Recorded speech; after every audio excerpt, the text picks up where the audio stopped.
Apology, Plato, Socrates' defense.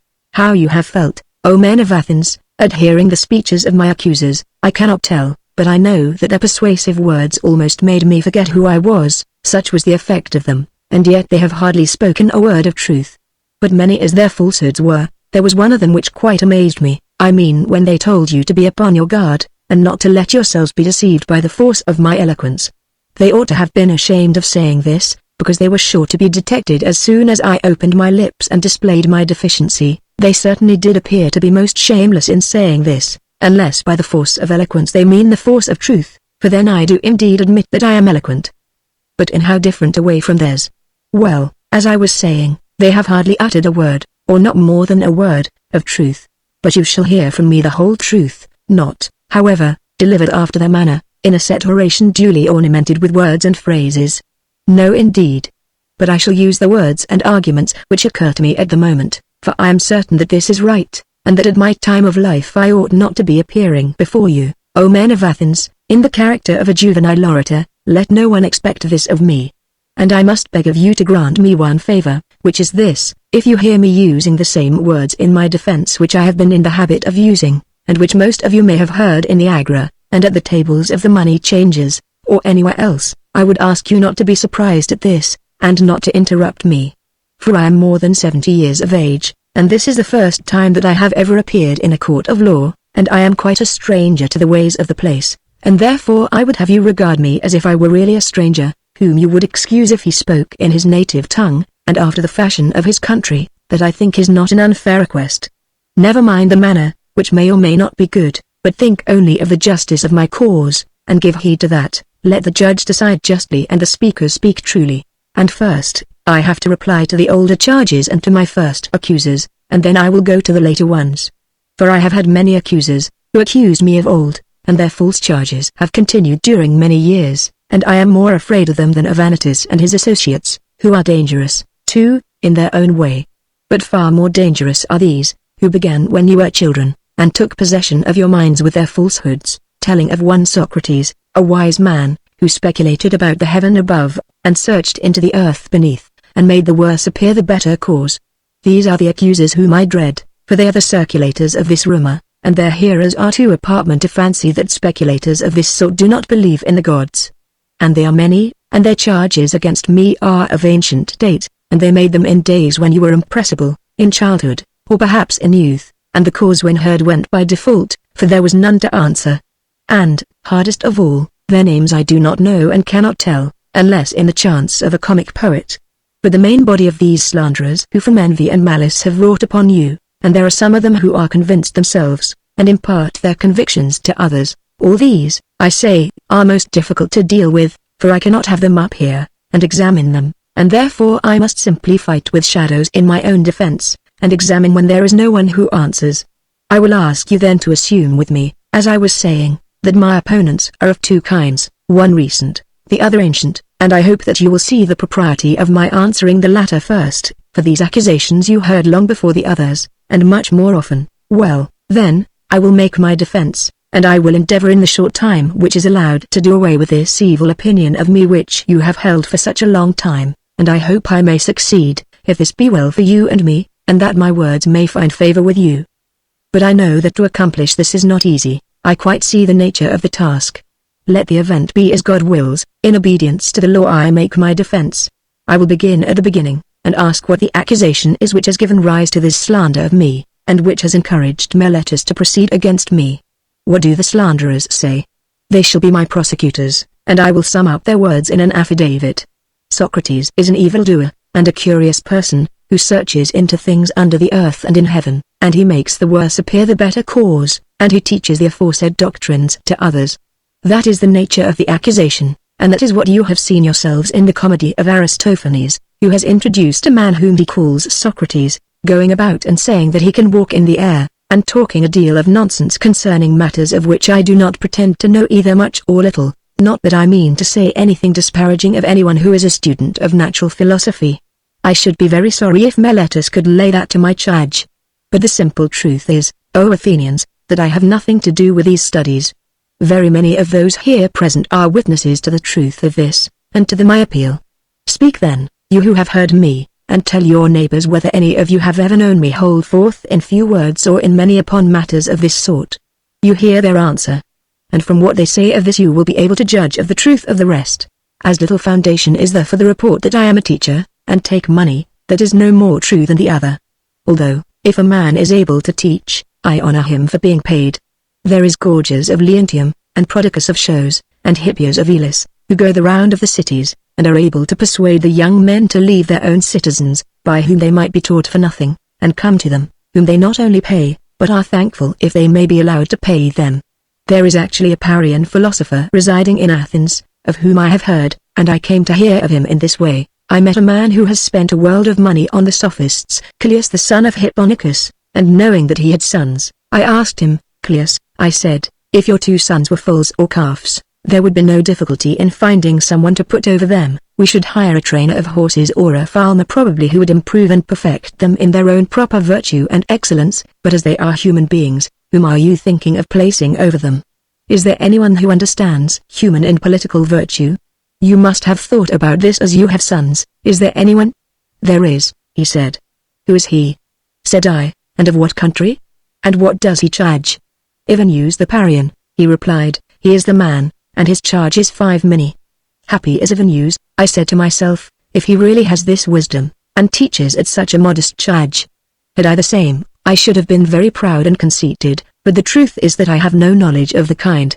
I dare say, Athenians, that someone among you will reply, why is this, Socrates, and what is the origin of these accusations of you, for there must have been something strange which you have been doing. All this great fame and talk about you would never have arisen if you had been like other men. Tell us, then, why this is, as we should be sorry to judge hastily of you. Now I regard this as a fair challenge, and I will endeavor to explain to you the origin of this name of wise, and of this evil fame. Please to attend then, and although some of you may think I am joking, I declare that I will tell you the entire truth. Men of Athens, this reputation of mine has come of a certain sort of wisdom which I possess. If you ask me what kind of wisdom, I reply, such wisdom as is attainable by man, for to that extent I am inclined to believe that I am wise, whereas the persons of whom I was speaking have a superhuman wisdom, which I may fail to describe, because I have it not myself, and he who says that I have, speaks falsely, and is taking away my character. And here, O men of Athens, I must beg you not to interrupt me, even if I seem to say something extravagant. For the word which I will speak is not mine. I will refer you to a witness who is worthy of credit, and will tell you about my wisdom, whether I have any, and of what sort, and that witness shall be the god of Delphi. You must have known Chaerephon, he was early a friend of mine, and also a friend of yours, for he shared in the exile of the people, and returned with you. Well, Chaerephon, as you know, was very impetuous in all his doings, and he went to Delphi and boldly asked the oracle to tell him whether, as I was saying, I must beg you not to interrupt.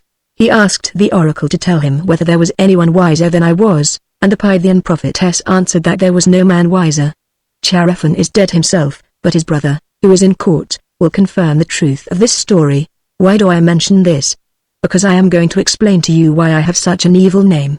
When I heard the answer, I said to myself, what can the god mean? And what is the interpretation of this riddle? For I know that I have no wisdom, small or great. What can he mean when he says that I am the wisest of men? And yet he is a god and cannot lie, that would be against his nature. After a long consideration, I at last thought of a method of trying the question. I reflected that if I could only find a man wiser than myself, then I might go to the god with a refutation in my hand. I should say to him, here is a man who is wiser than I am, but you said that I was the wisest.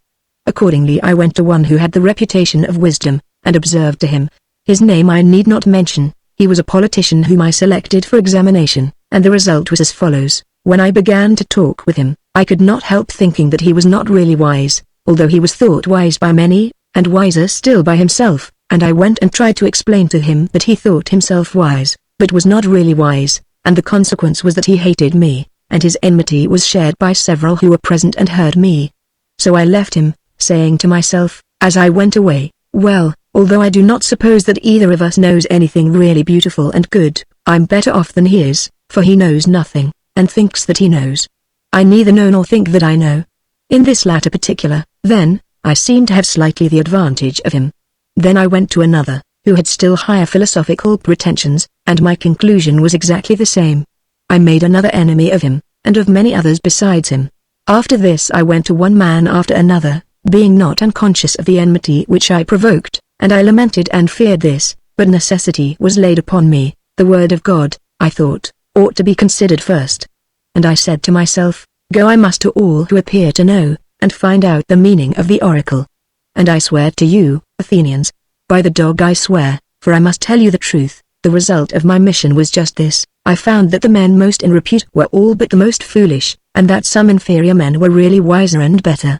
I will tell you the tale of my wanderings and of the Herculean labors, as I may call them, which I endured only to find at last the oracle irrefutable. When I left the politicians, I went to the poets, tragic, dithyrambic, and all sorts. And there, I said to myself, you will be detected, now you will find out that you are more ignorant than they are. Accordingly, I took them some of the most elaborate passages in their own writings, and asked what was the meaning of them, thinking that they would teach me something. Will you believe me? I am almost ashamed to speak of this, but still I must say that there is hardly a person present who would not have talked better about their poetry than they did themselves. That showed me in an instant that not by wisdom do poets write poetry, but by a sort of genius and inspiration. They are like diviners or soothsayers who also say many fine things, but do not understand the meaning of them. And the poets appeared to me to be much in the same case, and I further observed that upon the strength of their poetry they believed themselves to be the wisest of men in other things in which they were not wise. So I departed, conceiving myself to be superior to them for the same reason that I was superior to the politicians. At last I went to the artisans, for I was conscious that I knew nothing at all, as I may say, and I was sure that they knew many fine things, and in this I was not mistaken, for they did know many things of which I was ignorant, and in this they certainly were wiser than I was. But I observed that even the good artisans fell into the same error as the poets, because they were good workmen they thought that they also knew all sorts of high matters, and this defect in them overshadowed their wisdom. Therefore I asked myself on behalf of the oracle, whether I would like to be as I was, neither having their knowledge nor their ignorance, or like them in both, and I made answer to myself and the oracle that I was better off as I was. This investigation has led to my having many enemies of the worst and most dangerous kind, and has given occasion also to many calumnies, and I am called wise, for my hearers always imagine that I myself possess the wisdom which I find wanting in others, but the truth is, O men of Athens, that God only is wise, and in this oracle he means to say that the wisdom of men is little or nothing. He is not speaking of Socrates, he is only using my name as an illustration, as if he said, he, O men, is the wisest, who, like Socrates, knows that his wisdom is in truth worth nothing. And so I go my way, obedient to the God, and make inquisition into the wisdom of anyone, whether citizen or stranger, who appears to be wise, and if he is not wise, then in vindication of the oracle I show him that he is not wise, and this occupation quite absorbs me, and I have no time to give either to any public matter of interest or to any concern of my own, but I am in utter poverty by reason of my devotion to the God. There is another thing, young men of the richer classes, who have not much to do, come about me of their own accord. They like to hear the pretenders examined, and they often imitate me, and examine others themselves. There are plenty of persons, as they soon enough discover, who think that they know something, but really know little or nothing, and then those who are examined by them instead of being angry with themselves are angry with me. This confounded Socrates, they say, this villainous misleader of youth, and then if somebody asks them, why, what evil does he practice or teach? They do not know, and cannot tell, but in order that they may not appear to be at a loss, they repeat the ready-made charges which are used against all philosophers about teaching things up in the clouds and under the earth, and having no gods, and making the worse appear the better cause, for they do not like to confess that their pretense of knowledge has been detected, which is the truth, and as they are numerous and ambitious and energetic, and are all in battle array and have persuasive tongues, they have filled your ears with their loud and inveterate calumnies. And this is the reason why my three accusers, Meletus and Anytus and Lycon, have set upon me, Meletus, who has a quarrel with me on behalf of the poets, Anytus, on behalf of the craftsmen, Lycon, on behalf of the rhetoricians, and as I said at the beginning, I cannot expect to get rid of this mass of calumny all in a moment. And this, O men of Athens, is the truth and the whole truth. I have concealed nothing, I have dissembled nothing. And yet I know that this plainness of speech makes them hate me, and what is their hatred but a proof that I am speaking the truth? This is the occasion and reason of their slander of me, as you will find out either in this or in any future inquiry. I have said enough in my defense against the first class of my accusers. I turn to the second class, who are headed by Meletus, that good and patriotic man, as he calls himself. And now I will try to defend myself against them. These new accusers must also have their affidavit read. What do they say? Something of this sort, that Socrates is a doer of evil, and corrupter of the youth. And he does not believe in the gods of the state, and has other new divinities of his own. That is the sort of charge, and now let us examine the particular counts. He says that I am a doer of evil, who corrupt the youth, but I say, O men of Athens, that Meletus is a doer of evil, and the evil is that he makes a joke of a serious matter, and is too ready at bringing other men to trial from a pretended zeal and interest about matters in which he really never had the smallest interest. And the truth of this I will endeavor to prove. Come hither, Meletus, and let me ask a question of you. You think a great deal about the improvement of youth? Yes, I do. Tell the judges, then, who is their improver, for you must know, as you have taken the pains to discover their corrupter, and are citing and accusing me before them. Speak, then, and tell the judges who their improver is. Observe, Meletus, that you are silent, and have nothing to say. But is not this rather disgraceful, and a very considerable proof of what I was saying, that you have no interest in the matter? Speak up, friend, and tell us who their improver is. The laws, but that, my good sir, is not my meaning. I want to know who the person is, who, in the first place, knows the laws, the judges, Socrates, who are present in court. What do you mean to say, Meletus, that they are able to instruct and improve youth? Certainly they are. What, all of them, or some only and not others? All of them, by the goddess here, that is good news. There are plenty of improvers, then. And what do you say of the audience? Do they improve them? Yes, they do. And the senators? Yes, the senators improve them. But perhaps the members of the citizen assembly corrupt them, or do they too improve them? They improve them. Then every Athenian improves and elevates them, all with the exception of myself, and I alone am their corrupter? Is that what you affirm? That is what I stoutly affirm. I am very unfortunate if that is true. But suppose I ask you a question, would you say that this also holds true in the case of horses? Does one man do them harm and all the world good? Is not the exact opposite of this true? One man is able to do them good, or at least not many. The trainer of horses, that is to say, does them good, and others who have to do with them rather injure them? Is not that true, Meletus, of horses, or any other animals? Yes, certainly. Whether you and Anytus say yes or no, that is no matter. Happy indeed would be the condition of youth if they had one corrupter only, and all the rest of the world were their improvers. And you, Meletus, have sufficiently shown that you never had a thought about the young. Your carelessness is seen in your not caring about matters spoken of in this very indictment. And now, Meletus, I must ask you another question, which is better, to live among bad citizens, or among good ones? Answer, friend, I say, for that is a question which may be easily answered. Do not the good do their neighbors good, and the bad do them evil? Certainly. And is there anyone who would rather be injured than benefited by those who live with him? Answer, my good friend, the law requires you to answer. Does anyone like to be injured? Certainly not. And when you accuse me of corrupting and deteriorating the youth, do you allege that I corrupt them intentionally or unintentionally? Intentionally, I say. But you have just admitted that the good do their neighbors good, and the evil do them evil. Now is that a truth which your superior wisdom has recognized thus early in life, and am I, at my age, in such darkness and ignorance as not to know that if a man with whom I have to live is corrupted by me, I am very likely to be harmed by him, and yet I corrupt him, and intentionally, too? That is what you are saying, and of that you will never persuade me or any other human being. But either I do not corrupt them, or I corrupt them unintentionally, so that on neither view of the case you lie. If my offense is unintentional, the law has no cognizance of unintentional offenses. You ought to have taken me privately, and warned and admonished me, for if I had been better advised, I should have left off doing what I only did unintentionally. No doubt I should, whereas you hated to converse with me or teach me, but you indicted me in this court, which is a place not of instruction, but of punishment. I have shown, Athenians, as I was saying, that Meletus has no care at all, great or small, about the matter. But still I should like to know, Meletus, in what I am affirmed to corrupt the young.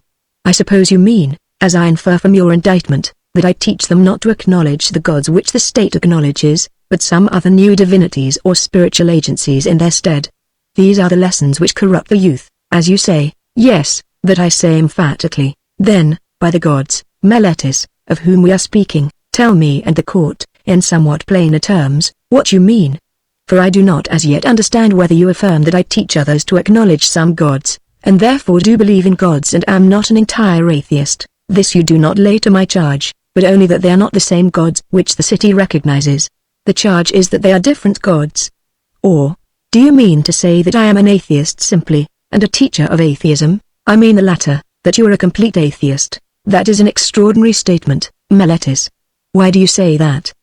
Do you mean that I do not believe in the godhead of the sun or moon, which is the common creed of all men? I assure you, judges, that he does not believe in them, for he says that the sun is stone, and the moon earth.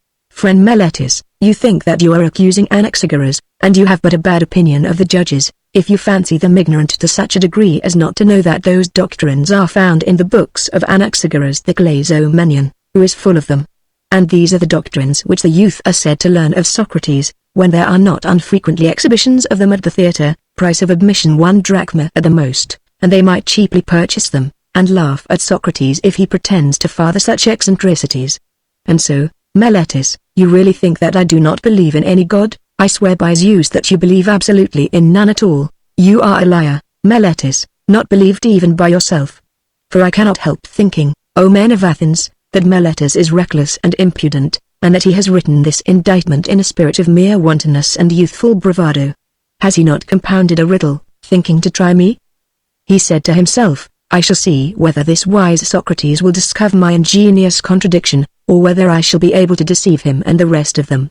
For he certainly does appear to me to contradict himself in the indictment as much as if he said that Socrates is guilty of not believing in the gods, and yet of believing in them. But this surely is a piece of fun. I should like you, O men of Athens, to join me in examining what I conceive to be his inconsistency, and do you, Meletus, answer.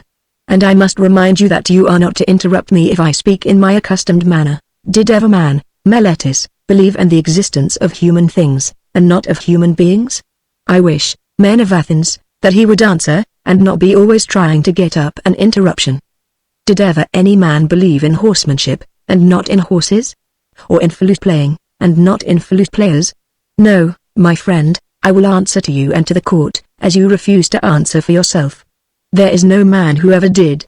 But now please to answer the next question, can a man believe in spiritual and divine agencies, and not in spirits or demigods? He cannot. I am glad that I have extracted that answer, by the assistance of the court. Nevertheless you swear in the indictment that I teach and believe in divine or spiritual agencies, new or old, no matter for that. At any rate, I believe in spiritual agencies, as you say and swear in the affidavit, but if I believe in divine beings, I must believe in spirits or demigods. Is not that true? Yes, that is true, for I may assume that your silence gives assent to that. Now what are spirits or demigods? Are they not either gods or the sons of gods? Is that true? Yes, that is true, but this is just the ingenious riddle of which I was speaking. The demigods or spirits are gods, and you say first that I don't believe in gods, and then again that I do believe in gods, that is, if I believe in demigods. For if the demigods are the illegitimate sons of gods, whether by the nymphs or by any other mothers, as is thought, that, as all men will allow, necessarily implies the existence of their parents. You might as well affirm the existence of mules, and deny that of horses and asses. Such nonsense, Meletus, could only have been intended by you as a trial of me. You have put this into the indictment because you had nothing real of which to accuse me. But no one who has a particle of understanding will ever be convinced by you that the same man can believe in divine and superhuman things, and yet not believe that there are gods and demigods and heroes. I have said enough in answer to the charge of Meletus. Any elaborate defense is unnecessary, but as I was saying before, I certainly have many enemies, and this is what will be my destruction if I am destroyed. Of that I am certain, not Meletus, nor yet Anytus, but the envy and detraction of the world, which has been the death of many good men, and will probably be the death of many more. There is no danger of my being the last of them. Someone will say, and are you not ashamed, Socrates, of a course of life which is likely to bring you to an untimely end? To him I may fairly answer, you are mistaken. A man who is good for anything ought not to calculate the chance of living or dying. He ought only to consider whether in doing anything he is doing right or wrong, acting the part of a good man or of a bad. Whereas, according to your view, the heroes who fell at Troy were not good for much, and the son of Thetis above all, who altogether despised danger in comparison with disgrace, and when his goddess mother said to him, in his eagerness to slay Hector, that if he avenged his companion Patroclus, and slew Hector, he would die himself, Fate, as she said, waits upon you next after Hector. He, hearing this, utterly despised danger and death, and instead of fearing them, feared rather to live in dishonor, and not to avenge his friend. Let me die next, he replies, and be avenged of my enemy, rather than abide here by the beaked ships, a scorn and a burden of the earth. Had Achilles any thought of death and danger? For wherever a man's place is, whether the place which he has chosen or that in which he has been placed by a commander, there he ought to remain in the hour of danger. He should not think of death or of anything, but of disgrace. And this, O men of Athens, is a true saying. Strange, indeed, would be my conduct, O men of Athens, if I who, when I was ordered by the generals whom you chose to command me at Potidaea and Amphipolis and Delium, remained where they placed me, like any other man, facing death. If, I say, now, when, as I conceive and imagine, God orders me to fulfill the philosopher's mission of searching into myself and other men, I would to desert my post through fear of death, or any other fear, that would indeed be strange, and I might justly be arraigned in court for denying the existence of the gods. If I disobeyed the oracle because I was afraid of death, then I should be fancying that I was wise when I was not wise.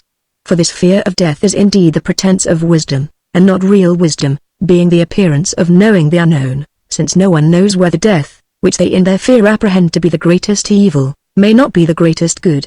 Is there not here conceit of knowledge, which is a disgraceful sort of ignorance? And this is the point in which, as I think, I am superior to men in general, and in which I might perhaps fancy myself wiser than other men, that whereas I know but little of the world below, I do not suppose that I know, but I do know that injustice and disobedience to a better, whether God or man, is evil and dishonorable, and I will never fear or avoid a possible good rather than a certain evil.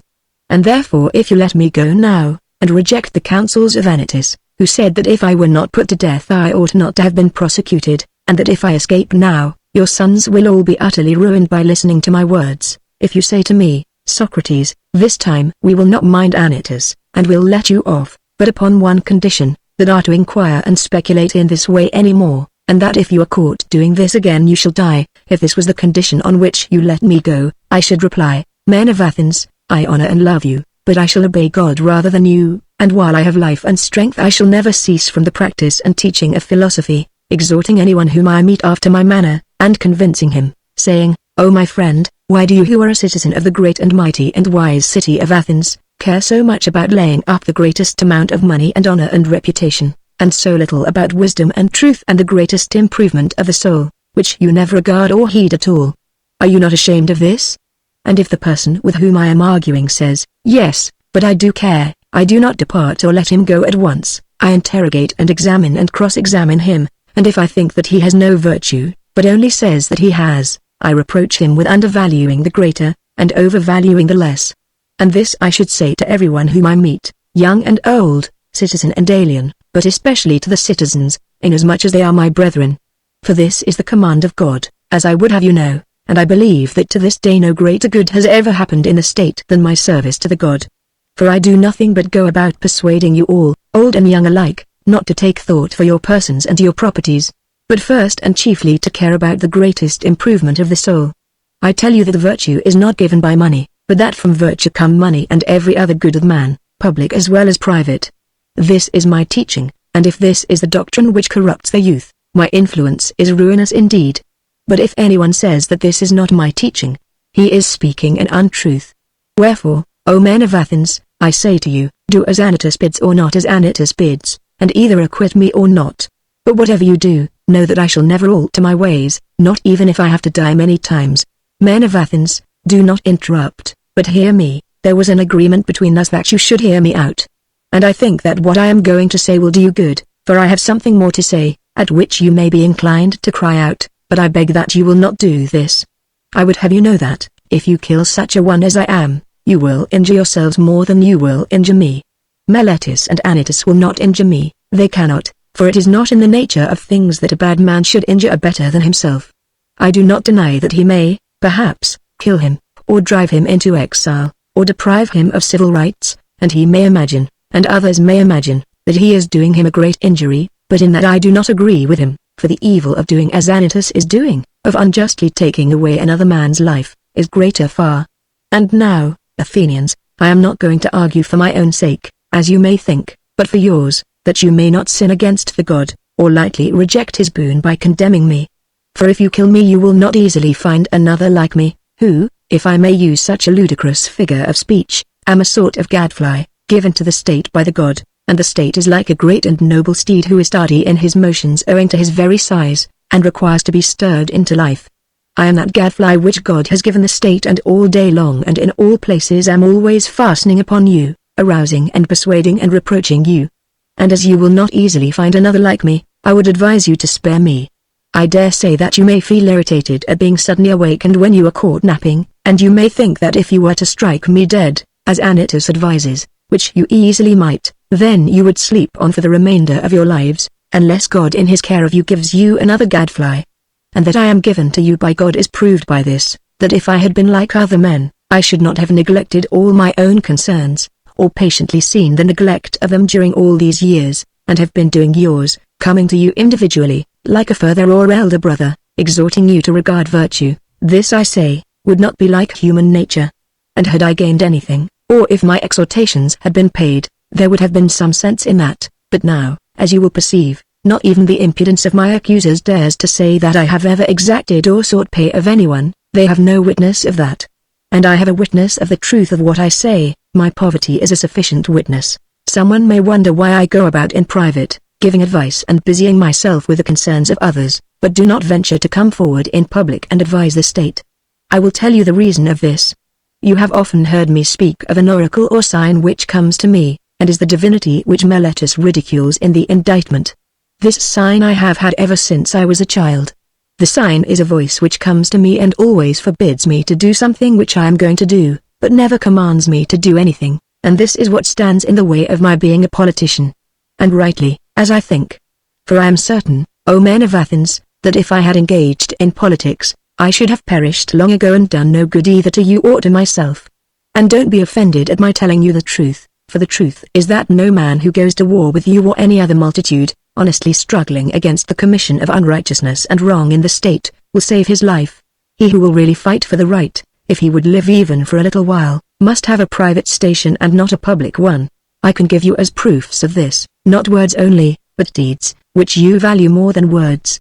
Let me tell you a passage of my own life, which will prove to you that I should never have yielded to injustice from any fear of death, and that if I had not yielded I should have died at once. I will tell you a story, tasteless, perhaps, and commonplace, but nevertheless true. The only office of state which I ever held, O men of Athens, was that of senator.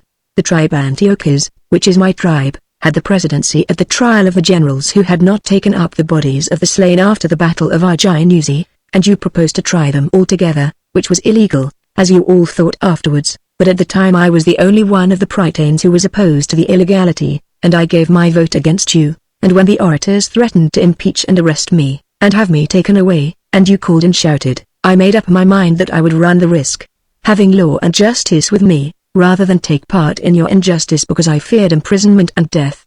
This happened in the days of the democracy. But when the oligarchy of the 30 was in power, they sent for me and 4 others into the rotunda, and bade us bring Leon the Salaminian from Salamis, as they wanted to execute him. This was a specimen of the sort of commands which they were always giving with the view of implicating as many as possible in their crimes, and then I showed, not in words only, but in deed, that, if I may be allowed to use such an expression, I cared not a straw for death, and that my only fear was the fear of doing an unrighteous or unholy thing. For the strong arm of that oppressive power did not frighten me into doing wrong, and when he came out of the rotunda the other 4 went to Salamis and fetched Leon, but I went quietly home. For which I might have lost my life, had not the power of the 30 shortly afterwards come to an end. And to this many will witness. Now do you really imagine that I could have survived all these years, if I had led a public life, supposing that like a good man I had always supported the right and had made justice, as I ought, the first thing? No, indeed, men of Athens, neither I nor any other. But I have been always the same in all my actions, public as well as private, and never have I yielded any base compliance to those who are slanderously termed my disciples or to any other. For the truth is that I have no regular disciples, but if anyone likes to come and hear me while I am pursuing my mission, whether he be young or old, he may freely come. Nor do I converse with those who pay only, and not with those who do not pay. But anyone, whether he be rich or poor, may ask and answer me and listen to my words, and whether he turns out to be a bad man or a good one, that cannot be justly laid to my charge, as I never taught him anything. And if anyone says that he has ever learned or heard anything from me in private which all the world has not heard, I should like you to know that he is speaking an untruth. But I shall be asked, why do people delight in continually conversing with you? I have told you already, Athenians, the whole truth about this. They like to hear the cross-examination of the pretenders to wisdom. There is amusement in this. And this is a duty which the God has imposed upon me, as I am assured by oracles, visions, and in every sort of way in which the will of divine power was ever signified to anyone. This is true, O Athenians, or, if not true, would be soon refuted. For if I am really corrupting the youth, and have corrupted some of them already, those of them who have grown up and have become sensible that I gave them bad advice in the days of their youth should come forward as accusers and take their revenge, and if they do not like to come themselves, some of their relatives, fathers, brothers, or other kinsmen, should say what evil their families suffered at my hands. Now is their time. Many of them I see in the court. There is Crito, who is of the same age and of the same din with myself, and there is Critobulus his son, whom I also see. Then again there is Lysanias of Sphetis, who is the father of Aeschines. He is present, and also there is Antiphon of Cephissus, who is the father of Eponys, and there are the brothers of several who have associated with me. There is Nicostratus the son of Theosdotides, and the brother of Theodotus. Now Theodotus himself is dead, and therefore he, at any rate, will not seek to stop him, and there is Paralus the son of Demodocus, who had a brother Theages, and Diamantus the son of Ariston, whose brother Plato is present, and Antodorus, who is the brother of Apollodorus, whom I also see. I might mention a great many others, any of whom Meletus should have produced as witnesses in the course of his speech, and let him still produce them. If he has forgotten, I will make way for him. And let him say, if he has any testimony of the sort which he can produce. Nay, Athenians, the very opposite is the truth. For all these are ready to witness on behalf of the corrupter, of the destroyer of their kindred, as Meletus and Anytus call me, not the corrupted youth only. There might have been a motive for that, but their uncorrupted elder relatives. Why should they too support me with their testimony? Why, indeed, except for the sake of truth and justice, and because they know that I am speaking the truth, and that Meletus is lying. Well, Athenians, this and the like of this is nearly all the defense which I have to offer. Yet a word more. Perhaps there may be someone who is offended at me, when he calls to mind how he himself, on a similar or even a less serious occasion, had recourse to prayers and supplications with many tears, and how he produced his children in court, which was a moving spectacle, together with a posse of his relations and friends, whereas I, who am probably in danger of my life, will do none of these things. Perhaps this may come into his mind, and he may be set against me, and vote in anger because he is displeased at this.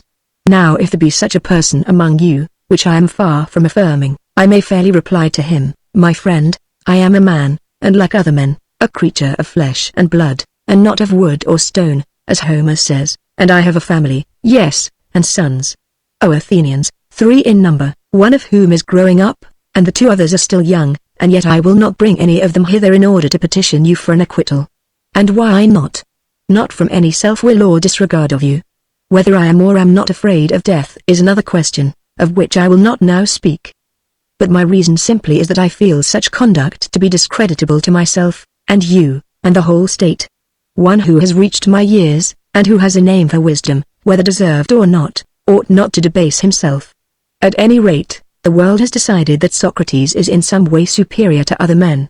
And if those among you who are said to be superior in wisdom and courage, and any other virtue, demean themselves in this way, how shameful is their conduct? I have seen men of reputation, when they have been condemned, behaving in the strangest manner. They seemed to fancy that they were going to suffer something dreadful if they died, and that they could be immortal if you only allowed them to live, and I think that they were a dishonor to the state, and that any stranger coming in would say of them that the most eminent men of Athens, to whom the Athenians themselves give honor and command, are no better than women. And I say that these things ought not to be done by those of us who are of reputation, and if they are done, you ought not to permit them, you ought rather to show that you are more inclined to condemn, not the man who is quiet, but the man who gets up a doleful scene, and makes the city ridiculous. But, setting aside the question of dishonor, there seems to be something wrong in petitioning a judge, and thus procuring an acquittal instead of informing and convincing him. For his duty is, not to make a present of justice, but to give judgment, and he has sworn that he will judge according to the laws, and not according to his own good pleasure, and neither he nor we should get into the habit of perjuring ourselves. There can be no piety in that.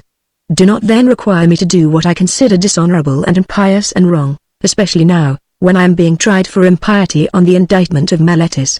For if, O men of Athens, by force of persuasion and entreaty, I could overpower your oaths, then I should be teaching you to believe that there are no gods, and convict myself, in my own defense, of not believing in them. But that is not the case, for I do believe that there are gods, and in a far higher sense than that in which any of my accusers believe in them. And to you and to God I commit my cause, to be determined by you as is best for you and me. The jury finds Socrates guilty. Socrates' proposal for his sentence. There are many reasons why I am not grieved, O men of Athens, at the vote of condemnation. I expected it, and am only surprised that the votes are so nearly equal, for I had thought that the majority against me would have been far larger, but now, had 30 votes gone over to the other side, I should have been acquitted. And I may say that I have escaped Meletus. And I may say more, for without the assistance of Anytus and Lycon, he would not have had a fifth part of the votes, as the law requires, in which case he would have incurred a fine of 1,000 drachmae, as is evident, and so he proposes death as the penalty. And what shall I propose on my part, O men of Athens? Clearly that which is my due. And what is that which I ought to pay or to receive? What shall be done to the man who has never had the wit to be idle during his whole life, but has been careless of what the many care about, wealth, and family interests, and military offices, and speaking in the assembly, and magistracies, and plots, and parties? Reflecting that I was really too honest a man to follow in this way and live, I did not go where I could do no good to you or to myself, but where I could do the greatest good privately to every one of you. Thither I went, and sought to persuade every man among you that he must look to himself, and seek virtue and wisdom before he looks to his private interests, and look to the state before he looks to the interests of the state, and that this should be the order which he observes in all his actions. What shall be done to such a one? Doubtless some good thing, O men of Athens, if he has his reward, and the good should be of a kind suitable to him. What would be a reward suitable to a poor man who is your benefactor, who desires leisure that he may instruct you? There can be no more fitting reward than maintenance in the Prytaneum, O men of Athens, a reward which he deserves far more than the citizen who has won the prize at Olympia in the horse or chariot race, whether the chariots were drawn by 2 horses or by many. For I am in want, and he has enough, and he only gives you the appearance of happiness, and I give you the reality. And if I am to estimate the penalty justly, I say that maintenance in the Prytaneum is the just return. Perhaps you may think that I am braving you in saying this, as in what I said before about the tears and prayers. But that is not the case. I speak rather because I am convinced that I never intentionally wronged anyone, although I cannot convince you of that, for we have had a short conversation only. But if there were a law at Athens, such as there is in other cities, that a capital cause should not be decided in one day, then I believe that I should have convinced you. But now the time is too short. I cannot in a moment refute great slanders, and, as I am convinced that I never wronged another, I will assuredly not wrong myself. I will not say of myself that I deserve any evil, or propose any penalty. Why should I? Because I am afraid of the penalty of death which Meletus proposes? When I do not know whether death is a good or an evil, why should I propose a penalty which would certainly be an evil? Shall I say imprisonment? And why should I live in prison, and be the slave of the magistrates of the year, of the 11? Or shall the penalty be a fine, and imprisonment until the fine is paid? There is the same objection. I should have to lie in prison, for money I have none, and I cannot pay. And if I say exile, and this may possibly be the penalty which you will affix, I must indeed be blinded by the love of life if I were to consider that when you, who are my own citizens, cannot endure my discourses and words, and have found them so grievous and odious that you would fain have done with them, others are likely to endure me. No, indeed, men of Athens, that is not very likely. And what a life should I lead, at my age, wandering from city to city, living in ever-changing exile, and always being driven out. For I am quite sure that into whatever place I go, as here so also there, the young men will come to me, and if I drive them away, their elders will drive me out at their desire, and if I let them come, their fathers and friends will drive me out for their sakes. Someone will say, "Yes, Socrates, but cannot you hold your tongue, and then you may go into a foreign city, and no one will interfere with you?" Now I have great difficulty in making you understand my answer to this. For if I tell you that this would be a disobedience to a divine command, and therefore that I cannot hold my tongue, you will not believe that I am serious. And if I say again that the greatest good of man is daily to converse about virtue, and all that concerning which you hear me examining myself and others, and that the life which is unexamined is not worth living, that you are still less likely to believe. And yet what I say is true, although a thing of which it is hard for me to persuade you. Moreover, I am not accustomed to think that I deserve any punishment. Had I money I might have proposed to give you what I had, and have been none the worse. But you see that I have none, and can only ask you to proportion the fine to my means.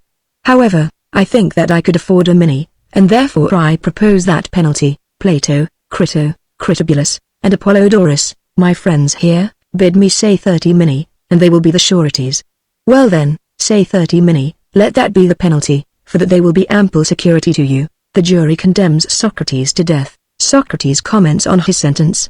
Not much time will be gained, O Athenians, in return for the evil name which you will get from the detractors of the city, who will say that you killed Socrates, a wise man, for they will call me wise even although I am not wise when they want to reproach you. If you had waited a little while, your desire would have been fulfilled in the course of nature. For I am far advanced in years, as you may perceive, and not far from death. I am speaking now only to those of you who have condemned me to death. And I have another thing to say to them. You think that I was convicted through deficiency of words. I mean, that if I had thought fit to leave nothing undone, nothing unsaid, I might have gained an acquittal. Not so, the deficiency which led to my conviction was not of words, certainly not.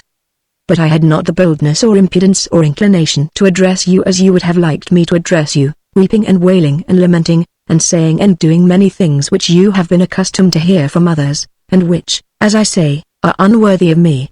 But I thought that I ought not to do anything common or mean in the hour of danger, nor do I now repent of the manner of my defense, and I would rather die having spoken after my manner, than speak in your manner and live.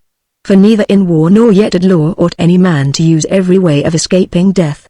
For often in battle there is no doubt that if a man will throw away his arms, and fall on his knees before his pursuers, he may escape death, and in other dangers there are other ways of escaping death, if a man is willing to say and do anything.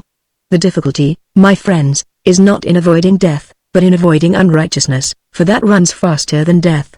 I am old and move slowly, and the slower runner has overtaken me, and my accusers are keen and quick, and the faster runner, who is unrighteousness, has overtaken them.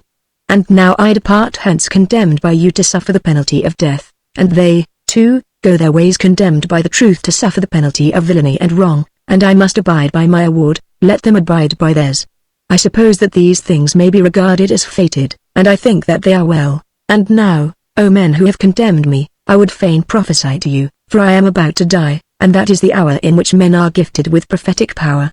And I prophesy to you who are my murderers, that immediately after my death punishment far heavier than you have inflicted on me will surely await you. Me you have killed because you wanted to escape the accuser, and not to give an account of your lives.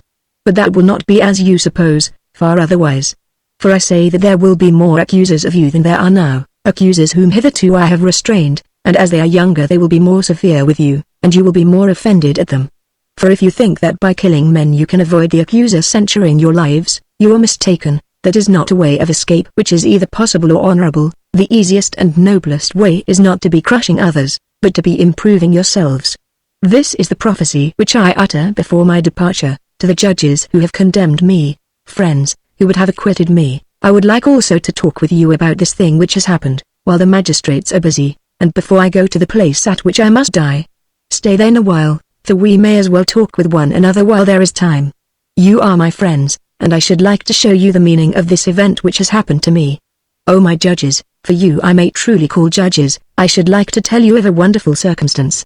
Hitherto the familiar oracle within me has constantly been in the habit of opposing me even about trifles, if I was going to make a slip or error about anything, and now as you see there has come upon me that which may be thought, and is generally believed to be, the last and worst evil. But the oracle made no sign of opposition, either as I was leaving my house and going out in the morning, or when I was going up into this court, or while I was speaking, at anything which I was going to say, and yet I have often been stopped in the middle of a speech. But now in nothing I either said or did touching this matter has the oracle opposed me. What do I take to be the explanation of this? I will tell you. I regard this as a proof that what has happened to me is a good, and that those of us who think that death is an evil are in error. This is a great proof to me of what I am saying, for the customary sign would surely have opposed me had I been going to evil and not to good. Let us reflect in another way, and we shall see that there is great reason to hope that death is a good. For one of two things, either death is a state of nothingness and utter unconsciousness, or, as men say, there is a change and migration of the soul from this world to another.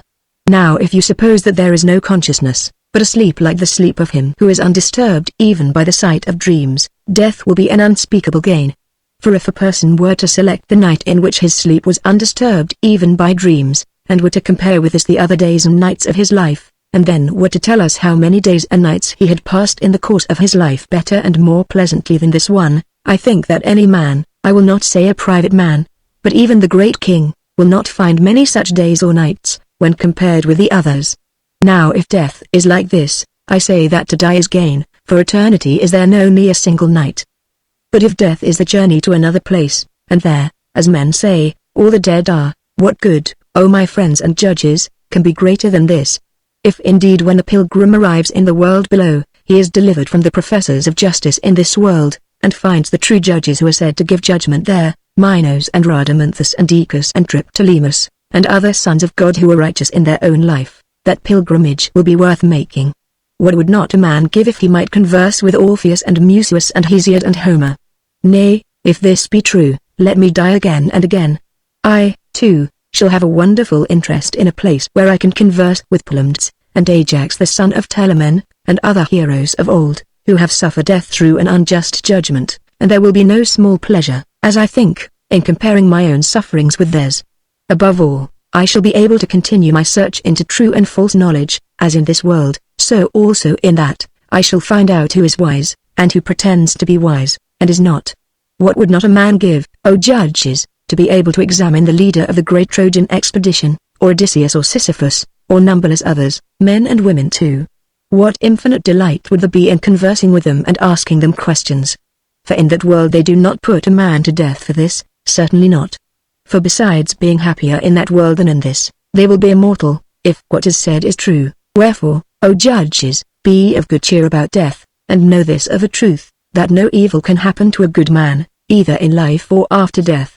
He and his are not neglected by the gods, nor has my own approaching end happened by mere chance. But I see clearly that to die and be released was better for me, and therefore the oracle gave no sign.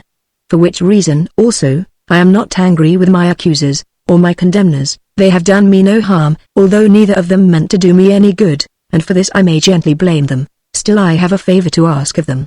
When my sons are grown up, I would ask you, O my friends, to punish them, and I would have you trouble them, as I have troubled you, if they seem to care about riches, or anything, more than about virtue, or if they pretend to be something when they are really nothing, then reprove them, as I have reproved you, for not caring about that for which they ought to care, and thinking that they are something when they are really nothing. And if you do this, I and my sons will have received justice at your hands. The hour of departure has arrived, and we go our ways, I to die, and you to live. Which is better God only knows.